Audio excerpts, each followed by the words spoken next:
let's go ahead. We'll start our video. Now, what we're finishing our Thursday night series on the Copper Scroll. We've had 2 videos previous to this, so we're watching a video, then we have some questions where you can share some dialogue or answer some questions. I'm going to show you the questions first so that you can think about them as we go through them, because these are a little different, okay? And it's a little more complicated, but let me go to the questions here. First question, in Joshua chapter 7, verse 20 through 26, it speaks of Achan being punished for his greedy sin. Y'all know the story, right? In verse 26, it says, wherefore the name of the place was called the Valley of Achor unto this day. When that's west of the Dead Sea, there's a controversy about exactly where that is. But some believe that this valley is where the Qumran caves are. And it's ironic because he hid his, he stole the silver, was it just silver and gold? I can't remember, but he buried it there in his tent. And so in Hosea and Isaiah, it calls that the Valley of Hope and the Door of Hope. So it's kind of ironic almost, but think about that and give me some input what you think of that when we get to that after the video. Second question, there's one called the Hill of Color. It looks like a fake hill that's called the Red Heap. It's interesting that it's different, and so they think there's something unique about that hill there near the Qumran Caves. And then a key archaeologist, Yuval Peleg, and you've seen a picture of him, he's the big guy, working with Jim Barfield. He died in a cave accident. And I say, could this be prophetic? Now, I don't mean to be cold or harsh saying this and all, but this guy was on tune with Jim Barfield, and he wanted to dig where Jim Barfield found these treasures and so on. So I don't know. And then the next one is Shelley talks about doing petrographic analysis on an interesting rock formation, which was mortar. It was like it's a fake wall they put up and that they made, and they found out that when they did that it really wasn't, it was something that somebody made. So some material was taken and tested, and it came back that it was man-made. So that's interesting too, that this could be a burial site. And then the fifth question, God has a script of all end-time events will be fulfilled, so we need to be patient, keep serving God, but yet keep your eyes open. And I'm not so sure how much of Christianity right now is really paying much attention to what's going on in the world. I mean, I really don't. 1 Chronicles 12:32, you know this verse, Issachar, the sons of Issachar had the understanding of the times. We should have the understanding of the times. Now the sixth question, I'm not going to show you yet because that's going to be a surprise, okay? So let's go ahead back to the video. I'm Jim Scudder. Today on In Grace, we are going to take you on an adventure to tell you the story of the Copper Scroll treasure here in Qumran.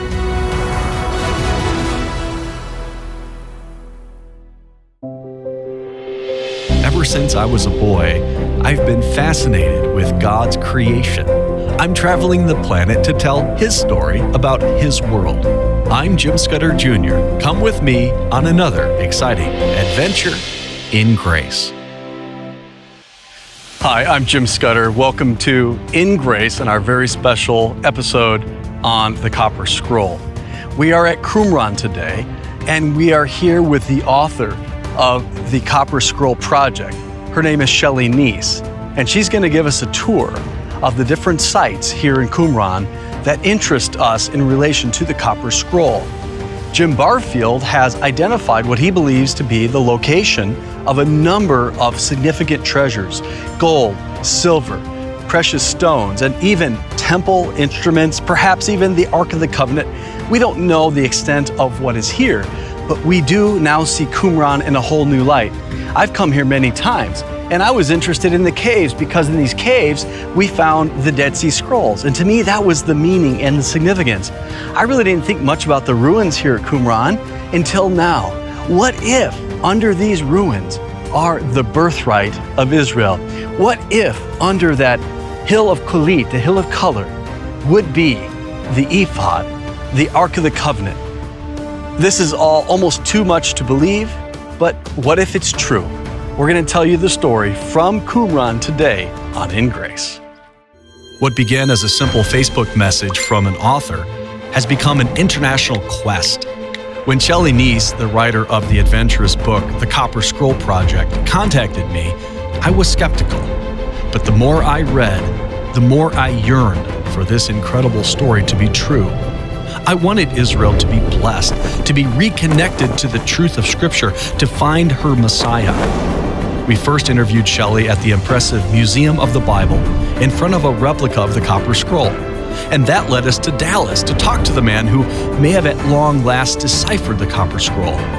After talking to Jim Barfield and Shelley Neese, we knew we had to go to Israel, to Qumran, to see it again, but this time in a whole new light. Our flight routed through Amman, Jordan. Here in Amman, Jordan, you can see the Copper Scroll today at the Jordan Museum.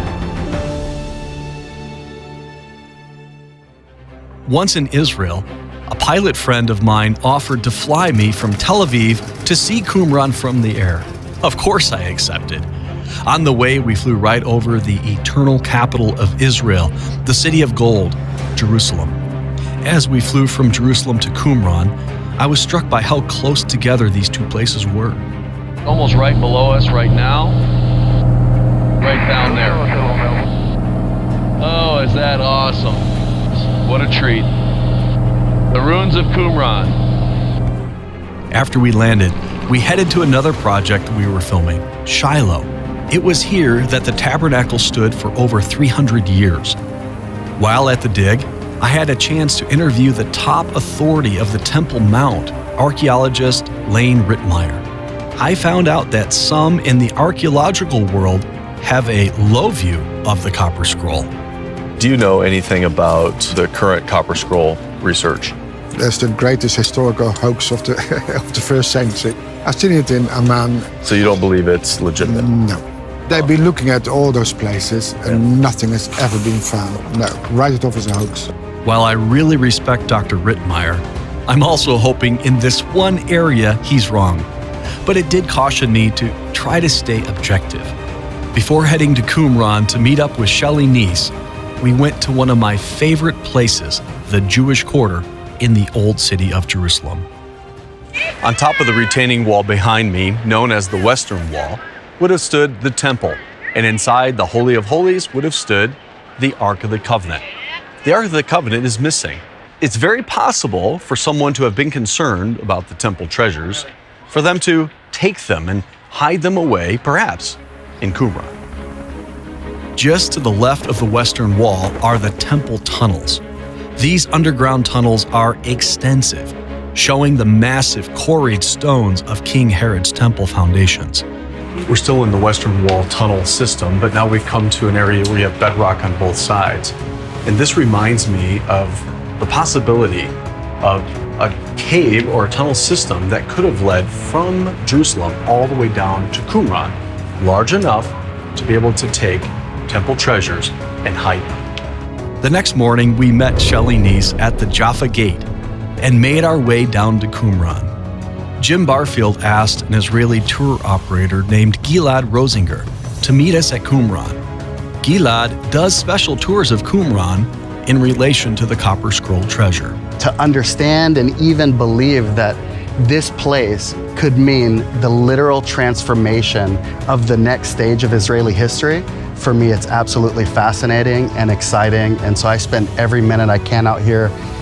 After everything leading up to this moment, I couldn't wait to see Qumran again, knowing what I know now.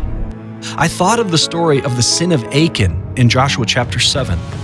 The Valley of Achor is mentioned as the place where Achan was judged. It literally means the Valley of Trouble.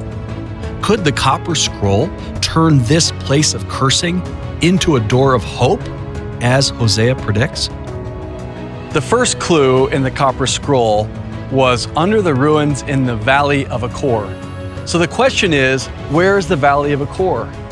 On this map, most people believe, or at least some people believe, the Valley of Achor is up here just north of Jericho. But others believe it starts down here and we are right by Qumran. This is the tribal boundary for the tribe of Judah. So is this the Valley of Achor? Well, ancient scholars actually call this the Valley of Achor. What is it? Well, there was a man named Achan in Jericho. God said not to take anything, that it would be profane. And he did. He took gold and silver. Isn't that ironic? That is what some people believe is buried here in Qumran, gold and silver. And because of that sin, they were defeated at the next city of Ai, the first time they tried to conquer it. Well, What happened? Well, God revealed that there was sin in the camp, that somebody had taken the accursed thing. It turned out to be Achan, and they stoned him, and they piled stones, and they said this valley of Achor, valley of trouble, valley of cursing, would be a reminder, this mound of stones, for people to come by and realize we had better do it God's way. And you know what else is interesting about the valley of Achor? In Hosea and Isaiah, it talks about this place that is barren, this place that is valley of trouble, being transformed into the door of hope, the valley of hope, a place of blessing, a place where the flocks feed. Well, that hasn't happened yet, but perhaps that is prophetic. Once they find a great discovery here in the valley of Achor, that treasure will bring the blessings of God. Shelley and I decided to see the Hill of Color, the mound that may hide a cave containing the Ark of the Covenant. I've been to Qumran so many times, Shelley, but never with the knowledge that I have now of what may be here. And what we're going to try to do is go over to this Hill of Color or the Hill of Cluny. Which I imagine hasn't been on your previous tours as well. No, and we never would have even thought to look at that. Right. But, although now you can hardly see anything else, right? Right, yeah. And this site is the site that would be the least invasive to do that test dig to further that. And if something is found here, then it proves the whole theory. That, and the rest of it is back in the actual Essene settlement, and all the other locations are down in the ruins. But it's harder for an archaeologist to justify digging into ruins because they're significant, the ruins themselves. And they've dug at Qumran down to the last level of habitation, so they really don't see a need to dig 9 feet boreholes. Right, and archaeologists don't do that. No, they won't. They drain the bathtub. They usually go to bedrock, but maybe here there was just, it would be way too deep to go to bedrock. But the 2009 dig only went down about 3 feet. And Jim's estimation, what's the depth of these treasures? 9 to 12 feet for, I mean, and it's not, that's everyone's estimation. Like the one thing that is really easy to read in the Copper Scroll is the depths. And so they're all very deep. It's very clear that they were digging to hide things, not just to lightly cover, and that they were digging to hide them for a decent amount of time. Well, let's walk over there and see what we find. Suddenly, a man's voice came blasting over the intercom from the office, telling us to stop.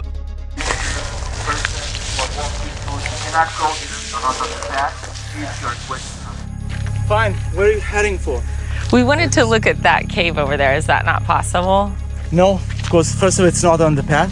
So for you to know, there's nothing there. Another thing, we have desert goats. And usually this is their area. Also because there's no path there, if something happens to you, your insurance will not cover that. Disappointed that we couldn't walk over to the cave, we were able to talk about the Hill of Color from a distance.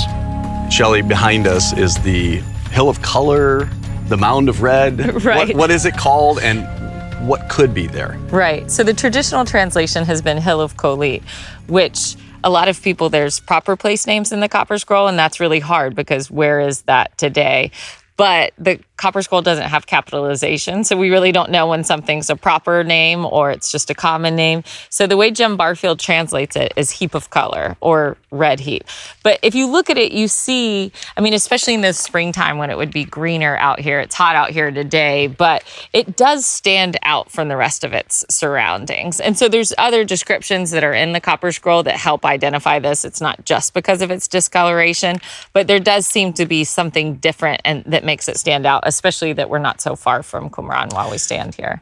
It's the only location that Jim Barfield thinks could contain some of the treasure that isn't in the ruins itself. Exactly. And if that's a hesitation for people to dig, this would not have that problem. Exactly. So there's two things. So Qumran proper is a closed archaeological site. So there's no excavations that are supposed to be going on in Qumran. There's exceptions to that rule, but there's none going on officially right now.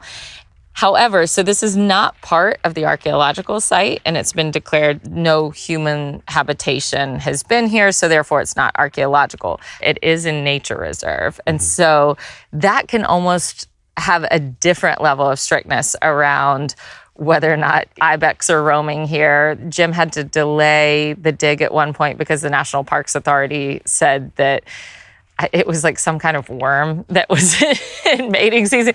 So anyway, there's a lot of other issues that come up. Layers on layers on layers. And that's not even dealing with the archaeologists and the government and all that. You're just talking about the nature stuff. Absolutely. And actually a special problem is that if you are digging out here, which you're right, it should be easier to get permission to dig out here than Qumran. Qumran is sacred space. But that means that you need both to sign off. Because of our proximity to Qumran, the Israel Antiquities Authority would need to sign off on that permit, but as would the National Parks Authority. Okay. So that's just 2 rounds of bureaucracy to get through. But there was an excavation done here in 2009, and you were here. Yes. And you got to sit under this hot sun Exactly. and day after day, really just watching, right? Right. That's when I learned that archaeology is a lot of trying to find shade and trying to get popsicles. And fortunately, there's a nice cafe down. Exactly. So the romance of archaeology was quickly dispelled. Yes, so Jim Barfield worked together with the number 2 archaeologist at Qumran, who sadly died in a tragic cave accident a few years later, but Yuval Peleg. And so Yuval Peleg believed in the research. I mean, according to him, when he first saw the Copper Scroll research that Jim had done and really looked through the project details, he told his colleagues, I think he's done it. And the fact that he was willing to put his name in association with not only working with Jim Barfield, but also going after Copper Scroll's potential is not something that professional archaeologists usually are willing to do. Well, they're really gun shy because of, I think originally the Copper Scroll was looked at as maybe a forgery or hoax, and that kind of has still caught on, and any archaeologist that's legitimate doesn't ever want to be called a treasure hunter. That's just the big thing. So for him to step out and to actually move forward on a dig was a big deal. A very big deal. But they stopped short here and 2 other places. But before they stopped short, there was some mortar or concrete that fell out of what might be the very top or beginning, where it was sealed and plugged up as it is stated in a non-biblical text. Right. So that was tested, and a teaser. And it did line up with the dating. Right. So tell that us was more actually about that. years later. So in 2009 is when the dig actually happened, and they set up tarps out there. There was an excavation team. Jim Barfield didn't do the digging. He provided the research and suggested 5 test locations because he has 57 locations connected with the Copper Scroll. And like you said, this one seemed like, because it was outside of the ruins, even though Qumran wasn't a closed site at the time, because it was outside of the ruins and because it was hidden from view from the tourist, it seemed like the best place to start. And so the dig happened for 2 days. Now, the Copper Scroll says to dig at ridiculous depths. We're talking 12 feet at sometimes. It was really exciting in the beginning because it was very clear early on that the cave, you can't see it quite from this direction, but on its northern edge, that it makes a gauntlet shape, which is the shapes that we have seen with lots of the Dead Sea Scroll caves. And not all of the Dead Sea Scroll caves are visible to the scanning eye. Some of them have collapsed in antiquity. And so it's really difficult to be able to pinpoint what is an actual cave other than that we know how to recognize the shapes. And so in this case, with this particular dig in 2009, that started to take shape, that started to form. Now they dug about 3 feet, and then I'll just tell you that Peleg got a phone call, and his demeanor changed after that, not completely, but we didn't really know what was going on. But he declared the site closed, that we were gonna stop testing here and that we would eventually come back to it. That was kind of his reassurance. What was Jim Barfield's face like when he took that call, his demeanor changed, and the digging stopped short? And Jim knew it needed to go a good depth, and here it could. So what happened to him at that point? He really didn't protest because it wasn't clear to us, first of all, that the phone call was anything meaningful. It actually took years later finding out in an endnote of a book about an archaeological conference that was happening in America that I learned that Jim Barfield was brought up at that conference and that there was a threat to sue the Israel Antiquities Authority for a lack of transparency.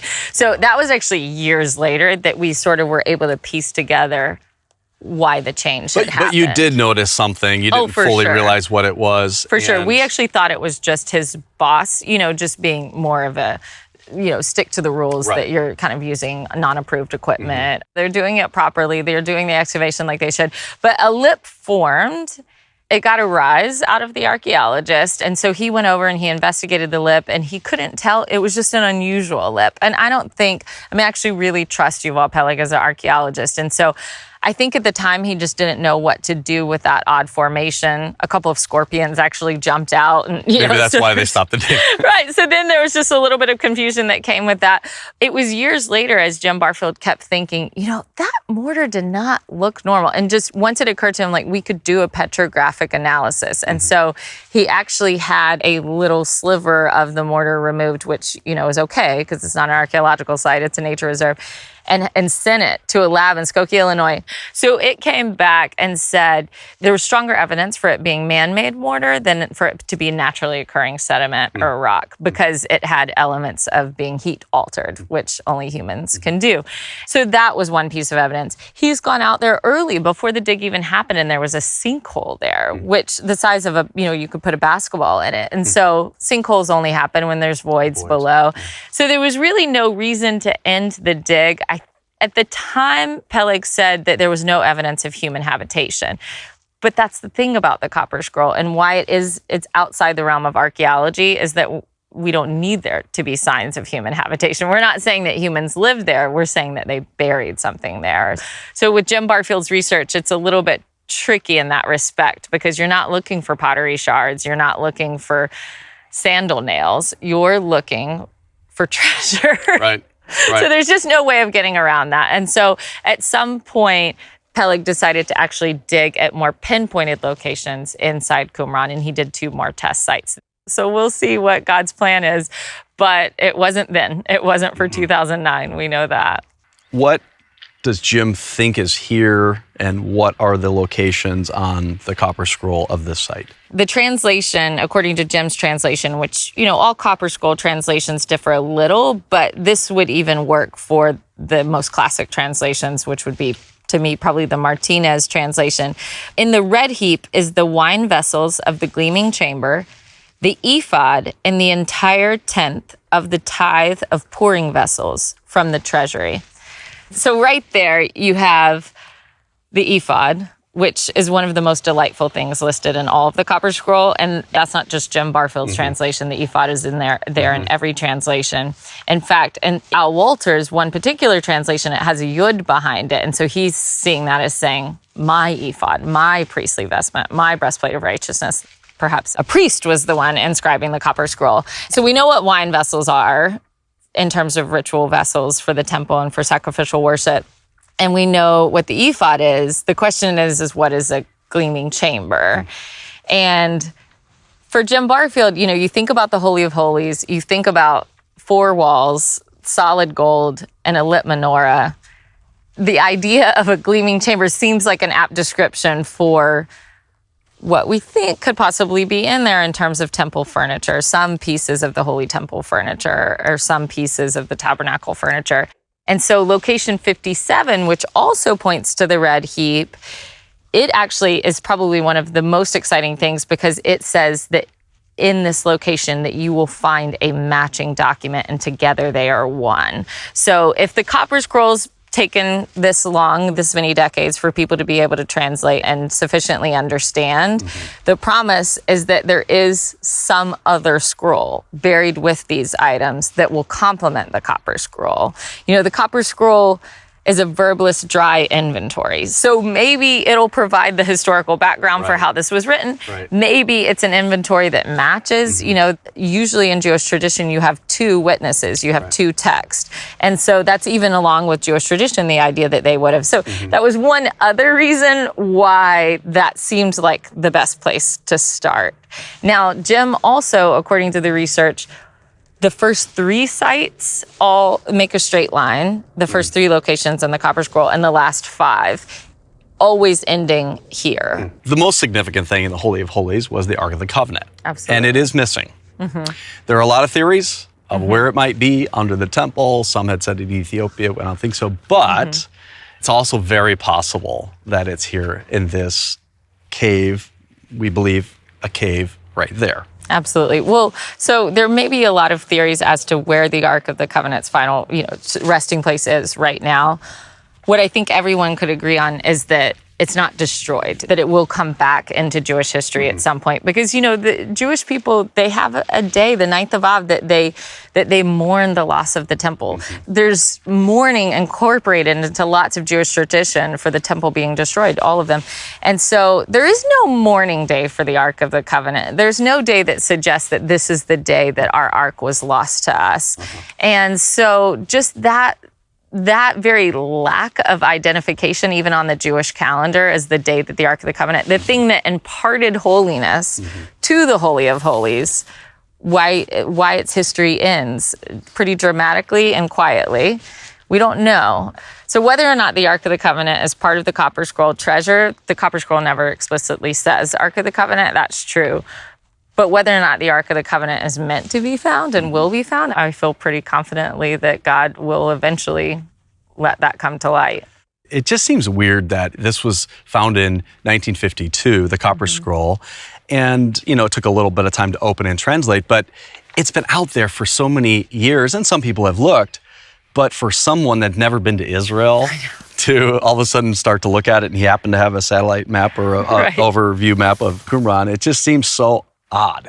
And I think some of the archaeologists point that out. There's no way that a non-trained person could possibly make this discovery. But again, if this is true and this is God's timing, it just took the plan of God. And it just matches the way that everything in the Bible has worked, right? That it would be the ruddy shepherd boy that would be Israel's favorite king. Right.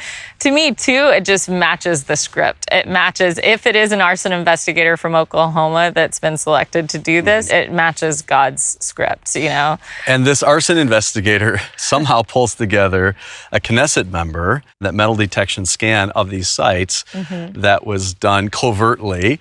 He had immunity, so he felt like he could do it and did it. What was here? Yes, this is always the part that feels weird for me to talk about. For years, it was the secret that we kept bottled up, but now the smoke is out of the bottle. So yet, and Moshe Feiglin, the member of Knesset, he did have immunity. I verified that, and lots of sources. I didn't necessarily want to know if he did or didn't at the time. But so Jim Barfield was out here with Chris Knight and Moshe Feiglin, and Moshe Feiglin had even brought his son. He wanted his son to see the importance of Qumran. And so they did. They scanned, I'll show you some sites in Qumran, but they scanned the cave, which, to scan in Qumran, the chances of getting a false positive would be much stronger, picking up rebar or some kind of human presence. But there's really no reason why there should be any kind of metal detection out here. And so they scanned the northern edge. It was a little hard from what I understand, to be able to position the 6-foot coil. It's a very large coil for this metal detector. And to be able to drag it, ideally it would be more of a smooth surface. It's rocky out here. But Jim Barfield had been working with this scanner he wanted to do everything to make sure that he didn't get a false positive. So he had already mapped out where he would scan it. And so they did. And I wouldn't even say they got a positive read. That's really understating what happened. They got a positive read that something very large and non-ferrous, meaning gold, silver, or bronze, is buried deep underground. So in the words of Jim Barfield, it looked like Fort Knox. Exactly.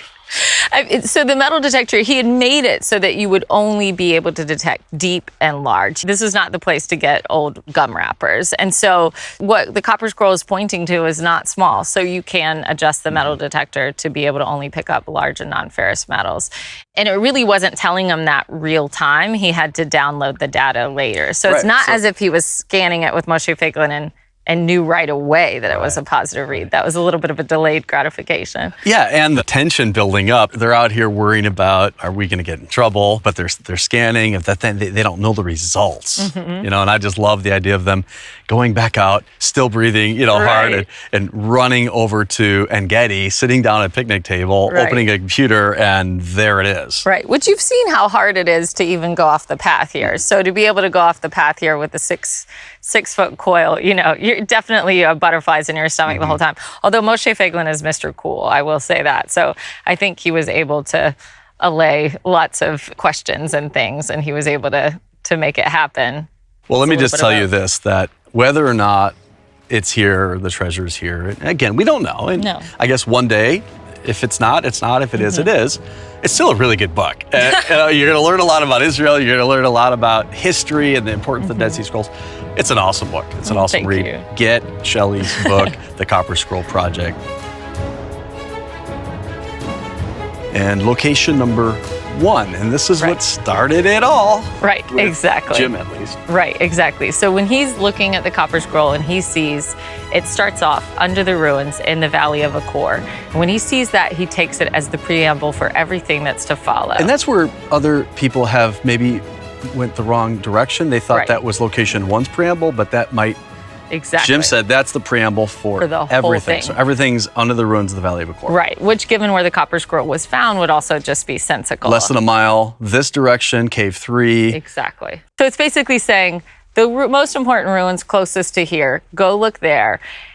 And the next description is stairs leading to the east or steps leading to the east, 40 cubits. So that was so specific that Jim thought, well, if Qumran is the most obvious ruins in the Valley of Achor, or at least the most famous ones, I'll be able to put this aside if there are no steps leading to the east 40 cubits. And so he puts the map of Qumran to a compass, basically, or to a cardinal map, and he sees that these steps face 90 degrees to the east.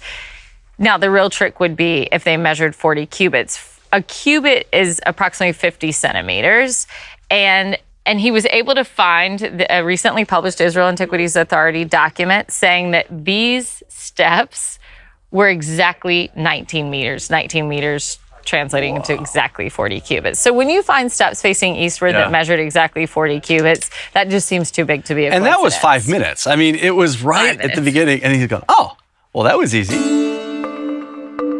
This is location 2 in the Copper Scroll. This is a very long description. You know, the Copper Scroll isn't riveting reading, as you may have already learned. It's always written very dryly and like you found someone's old grocery list. But it says, accommodated in the built mound of the dry cistern is gold, in the dry fountain of the great ruined courtyard of the peristyle, in the soft mire is hidden polished gold, in front of the highest opening are 900 talents. So remember, we have 40 silver talents at the double entry mikveh. This is a large amount of gold, which you can see it would have been an easy place to bury. We're not far from where the treasury would be. So this area right here, we know that this is a peristyle. A peristyle is a enclosed courtyard. There's 2 courtyards in Qumran. This is the larger one. The most interesting thing, and one of my favorite things that the Copper Scroll does, is it actually wrote peristyle, the Greek word, which is a Greek word, in transliterated Hebrew letters. Where was the treasure from? We don't know. And when was the treasure buried? We don't know. Right. So But if it's a Greek word that was used, peristyle. Right. And it's still the modern, still modern Israelis would use the word peristyle to describe an enclosed courtyard. So here we have the largest enclosed courtyard. We have the aqueduct that's coming in, that's bringing in the flash flood water and cistern, which would have made it muddy. So that description of soft mire would have also made a muddy location here. And I'll just cut to the chase. So when Jim Barfield and Moshe Feiglin, when they scan out here, this is a huge read. what was the number of talents of gold? 900. Okay, so you're talking almost 1 million ounces at 1,300 currently per troy ounce. Right. I calculated that last night. My calculator broke as far as the value of that. So this seems like also the place that you would want to bury the largest trove. And this was scanned, and again, a giant read. So we're at spot number 4. In the Copper Scroll. And what were the clues in the Copper Scroll for this location? Right. So I want to read it and you visualize what you see because, Jim always says this isn't rocket science. Like some of this will just feel like a head slap. So location 4 is, and this is a pretty standard translation. I'm reading to you Jim Barfield's translation, but there's a lot of agreement here with other translations. At the double entry pool with the entrance by the north edge of the community 6 cubits against the white immersion pool of oblation rising from the soil, goes down into the left and is high above the soft mire. Dig 3 cubits for 40 silver talents. So Jim is an arson investigator. He's looking at this and he's looking for a 5-point fingerprint matchup. And he's also still in Oklahoma in his study, Doing this on a map. looking at a map. But I've walked past this how many times? Absolutely. Okay, it's another mikvah, but it's a double entry mikvah. And it's the only double entry mikvah at Qumran. So if there had been 2 double entry mikvahs, that might have been a So you're problem. looking for the 5 points. So that's 1 point, double entry pool. We're at the north edge, so it says with the entrance at the north edge, and we're at the northernmost edge of the Qumran complex, and against the white immersion pools, which would have been a white plastered double entry mikveh, and it says 6 cubits. Well, guess what? This measures 6 cubits. But this one is the one that just kills me. It says, and it goes down into the left. So not only is this a double entry mikveh or double entry pool, like it says, both entrances, you have to go down into the left to enter into the mikveh. This is a favorite among archaeologists, among Dead Sea Scroll scholars, among Qumran Because of all 5 points. enthusiasts. And was this scanned? No. It was really difficult to get a right angle here. And Jim Barfield really didn't want to push Moshe Feiglin too much, so they only scanned 4 sites. The ones that are a little easier to get to. Right, exactly. A little easier to get to and had the largest amount of treasure. So 40 silver talents in Copper Scroll isn't as much as some of these other ones. When Jim Barfield first showed me the research, it was this site that sealed the deal, and it's been that for a lot of archaeologists. One thing that's interesting about Qumran, it's arid, it's desert. Right. You have all this mikvahs, need for water. That's a big deal to get water out here. When you have about 2 to 3 inches of rain per year, it means you have to harness the power of it when it does come. And really, from what we see of Qumran, these guys were genius water engineers. So they were more than just a monastic, priestly community. They also were great builders. Sure. And so here we have a huge cistern. I mean, very deep, a lot of water. It would have had an aqueduct that would have caught the water from the wadi, the dry riverbed. It would have filled these up probably once or twice a year at the most. Which for the number of mikvot that are here, it would have required an enormous amount of water. And you see this on Masada, that there was just a really water engineering genius. But this cistern, this round cistern, its foundations are actually some of the oldest parts of Qumran, that this dates to the Iron Age period. So we know that even though, as Qumran stands today, it seems to be a Second Temple period site, that there had been a community of people here going back to the earliest stage of Israel's history. To the First Temple, and that would go back to Jim's theory is that at least some of these treasures were First Temple. Right. And according to Jim's theory, a lot of the words in the Copper Scroll say ruined or say damaged. That when things would have been buried here, it was already a damaged site, which is an interesting way to see it. Location number 32. Right. The treasury. Right. So according to location 32 in the Copper Scroll, it says, enter this place from the eastern path, which is still how you come into modern day, the modern day pathway. Enter this place from the eastern path through the broken house of the slanting guard post. Treasure there are juice vessels, near are the scrolls and zealous writings of Haggai. By the exterior, dig 7 cubits between the 2 support stones. This is the eastern path. And so a couple times in the Copper Scroll, it refers to this treasury a couple of times in different ways. Once as the treasury, once as the house of Hakaz, which in the Bible... A course of priests. Exactly. That couldn't prove their lineage, and so they were no longer part of the priestly calendar, but it makes sense that they were still given responsibility. Right, this would be their duty if this was connected to the temple. And again, even the outline of Qumran is mirror outline of Jerusalem. I mean, there's so many things that do seem to fit. And the sense of holiness, the sacred, how they separate sacred from profane in terms of the space. And really all Copper Scroll translations talk about the house of Hakaz. So why that proper place name was in the Copper Scroll, not many people could explain unless it's associated with the treasury keepers, unless it's associated with these people have been tasked that. And the slanting walls description, there's also arrowheads that were found here. It was clearly at one time a site of a battle as well. So the idea too that this would have been a known site for the treasury at Qumran, and that they would have taken things out of the treasury, hid them at Qumran, hid them at the cave, and then documented it later on a copper scroll, doesn't seem like the biggest leak of logic. That seems like a narrative that could have easily taken place. So everything's fitting together so perfectly and beautifully with what Jim has started to look at and research and find. But there's still a chance that all of this had been found and discovered, and armies came through here, Rome came through here, and they would have found everything, except for the scan. Absolutely. So what did the scan show here? This is true. This is where theories are one thing and scans are another. So Jim actually, and Moshe Feiglin and Chris Knight, they did a scan here on the perimeter, which was a fairly easy place to scan the 6-foot coil, definitely within view of the people keeping guard at Qumran.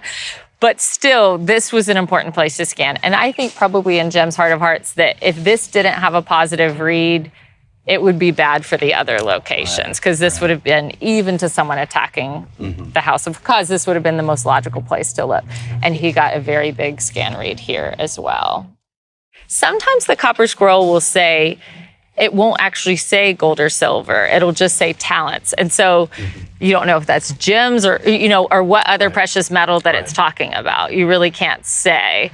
But something is buried on the exterior there. It's not quite as big as what was buried over by the dry cistern, but it's definitely a substantial amount. So this isn't about notoriety. This isn't about money. For sure with Jim, I talked to him, and I point blank asked him, and he said, no, this is Israel's. And so especially if there's that connection to the temple, and there's more of a movement these days in that regard to being able to pray on the Temple Mount. Even our guide in the Western Wall Tunnel yesterday said, we should have the right to pray on the Temple Mount. Oh, really? And she's a descendant of David, has a direct lineage. I mean, it's just incredible. That's what's happening right now. Right. And if this were discovered, it just could be that catapult. Give life to that movement, which even 15 years ago was considered so fringe to be able to suggest praying on the Temple Mount instead of the Western Wall. And now more and more people are questioning why they shouldn't be able to pray at their holiest site. And we're not even talking about rebuilding the third temple. This is strictly just ability to be able to worship in your most sacred space and to be able to pray and read the Psalms, which is not allowed now. So I do feel like if the copper scroll treasures could be found, first and foremost, that it would be able to ignite the unbelievers, that the people, Christians whose faith has gone dormant, Jews whose faith has gone dormant, that something like this would be big enough and powerful enough to awaken that little seed of faith inside of them that has gone dead. And secondly, to be able to help Israel in this path, to be able to reclaim the Temple Mount as their most sacred site and a place for their own worship. So the temple treasure, the ephod, the vessels, there has never been found anything that's for sure been locked into the Jewish temple. But if this were found, it would be that missing piece and perhaps, like you said, awaken or reawaken people's faith, both Christians and Jews. Right, absolutely. So there's plenty from the exterior of the temples. We have the supporting wall, we have things that have been found from the exterior of the temple, but never anything found from the interior of the temple, from a place that was known to have elaborate sacrificial systems and ritual vessels and these things. So to not have anything from that is something that the Palestinians or Temple Mount deniers, people who say that there never was a Jewish temple on the Temple Mount, they use that to say, well, where is it? Well, it's logical that there hasn't been a lot found because digging excavations are not allowed on the Temple Mount. I'm sure if they were, that there would be things found. Qumran is outside of that realm. So even though this is a closed archaeological site, is much more available to excavations than the Temple Mount. It's a lot better chance. It's a lot better chance of finding something here that might be able to ignite excavations there as well. You're a journalist and you probably try to stay outside of a story, but you said in your book that you were kind of drawn in. So maybe just comment quickly on Sure. what that was like. Right. What the Copper Scroll did for me was just ignite this hope in terms of my own Bible study, and being able to connect certain threads in the Bible was so exciting in its own right that I would have written this undercover and never even told anyone, just for what it allowed my own faith journey, and especially digging into first century Jerusalem and learning more about the time period in the land that our Savior walked. But also just seeing all of the people that have come around Jim Barfield and alliance with him, seeing the faith. He's had atheists at Starbucks, learn about the Copper Scroll Project and move their hearts towards God after hearing this. So I couldn't help but also be a victim of the hope that this story produces. And the Valley of Achor becoming the door of hope, it's God's plan of redemption. We have sinned, but he's brought redemption and hope. And I believe because of that prophecy, that this will be a place in the future of blessing where the flocks lay down and graze. So could all of that springboard off a discovery, not for riches, but for the identity of the Jewish people. Their birthright is possibly here, the ephod and temple vessels, and billions of dollars worth of silver and gold. Right.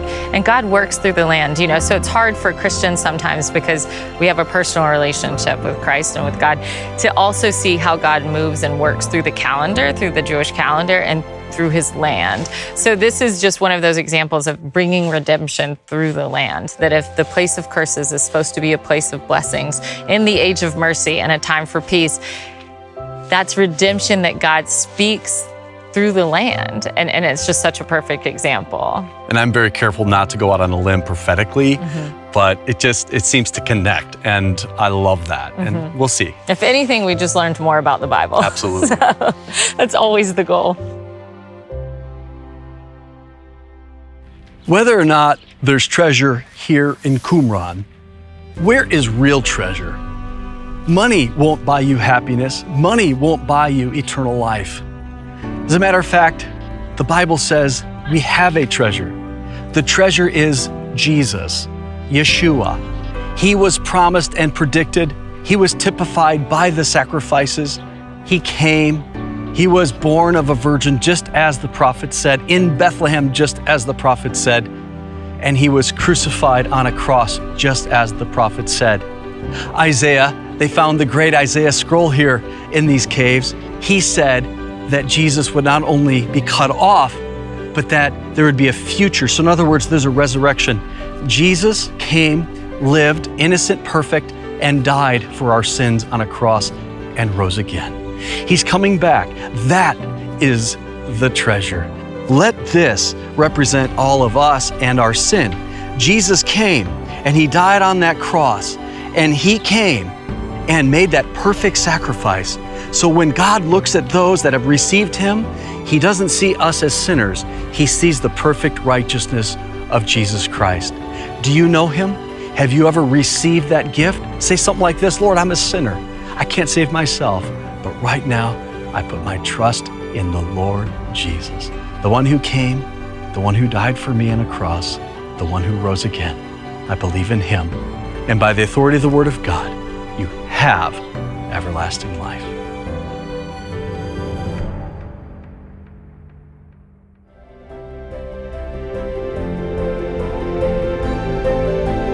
In Grace is a viewer-supported ministry. Thank you for your prayers and gifts.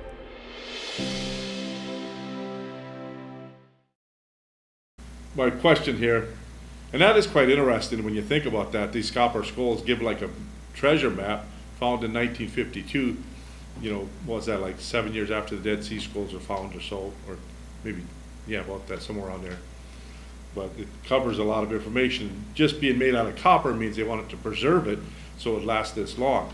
And so these treasures are like 9 to 12 feet underground, but the Jewish bureaucrats, they don't want to dig under there yet. But there will be a time, I think, when they will. And it'll be God's timing. It'll be interesting. But here I read this before. I says, some believe that the valley is where Qumran is that ironic valley, door of hope, Hosea, and Isaiah called it valley of hope, or the door of hope. To me, it seemed kind of funny that Achan buried his stuff there in that same general area. So, but obviously what was buried there after, probably during the time when they were being, the Babylon, or actually Babylon, most of the stuff was taken to Babylon and given back to them. But when it came to the second temple destruction, they must have hid all this stuff down in this area. So it was quite a project. I'm sure they had thousands of people helping with this. But any comments on that? You think of that, or? You got a few minutes? I got the mic on for you. I looked at it between Isaiah 65 and was it Hosea 2 or 3. It looks like when it talks about the valley of Achor becoming a valley of hope, that looks to be post-Armageddon. Now, what is interesting is you look on the map there, Qumran would be a nice little footpath between Jerusalem and Basra. If you're familiar with, I know you're familiar with Isaiah 63. Yeah. So he would be coming up through there. So. Yeah, the question though is, do they dig this stuff up before the third temple is built? And I think that's the implication there, that this stuff will have something to do with the third temple. So, but anyways, the hill of color, the red heap, it's interesting that that's different, but they say there's treasure built under there. They did testing on it, and they found out that this was made material, like cement. So I thought that was interesting. Anybody else catch any of that? They call it the hill of color, red heap. So. That'd be freaky, hear that voice out of nowhere. You're off the path. Oh, I know. Yeah, that'll scare you a little bit. Yeah. You're just like, what? Yeah, I was thinking, wouldn't it be kind of cool to go there at night when nobody's around, go there and dig somewhere? Yeah, if you hear the voice then, you're in real trouble. Then you'd be in Israel jail for a while. Okay, key archaeologist Ulugh Peleg, working with Jim Farva, died in a cave accident. Now, that's sad when you look at that, but he was one guy that really supported that, Jim Barfield, and wanted to dig and find out more and more. So it was too bad that this happened to him. And when I say prophetic, I don't mean that prophetic, but isn't it interesting that God's waiting for the certain timing for this stuff to be found, if it will be found. So we'll see. Number 5, Shelley talks about doing petrographic analysis on an interesting rock. That's the mortal I just talked about. Some which was taken, tested in Skokie, Illinois, came back as being man-made. That's kind of fascinating. It's like forensics, finding that out. So I like the word. What's that? Petrographic. Petrographic. Petro, Peter, stone. Yeah, that's true. Okay. So number 5, God has a script of how all end time events will be fulfilled. So we need to be patient, keep serving God, but we keep your eyes open. And as you know, 1 Chronicles 12:32, the sons of Issachar had understanding of the times. And so we're to be like that too. We're to understand and know what's going on. We just finished the book of Revelation, maybe 6 months ago or so, and that was a fascinating study, I thought. But we see what's going on in the world today, and I think unless you don't really study your Bible and take it for what it says, you don't understand that we are living in prophetic end times, that we're seeing some of this stuff fulfilled. So any comment on any of that? Anybody? Or perilous.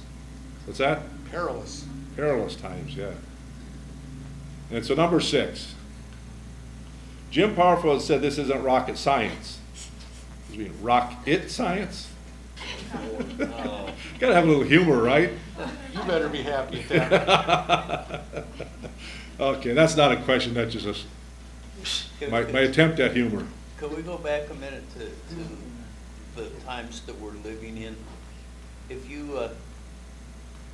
look around and you pay attention to all of the information sources that are available, you can almost match up with what we're told in Revelation and in Isaiah, some others.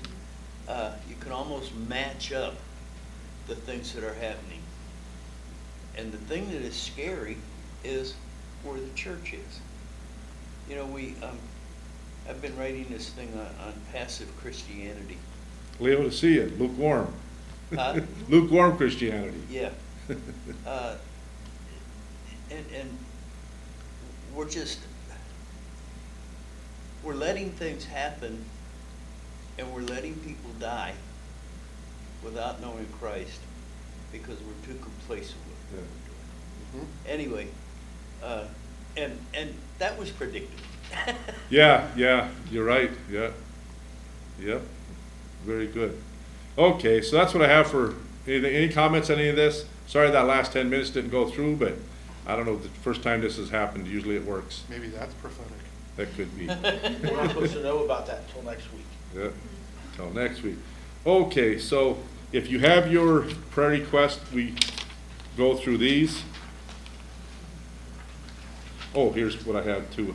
A lot of videos on a place called In Grace. This is what Jim Scudder, he has a site, In Grace, at Quinton Road Baptist Church up in Illinois. They sell a ton of these types of videos and things that they've done, books, tracts, and so on. So if anybody wants to go on that, https://ingrace.us, it gives you a lot of good information, good, solid Bible teaching information there, and you can order this stuff.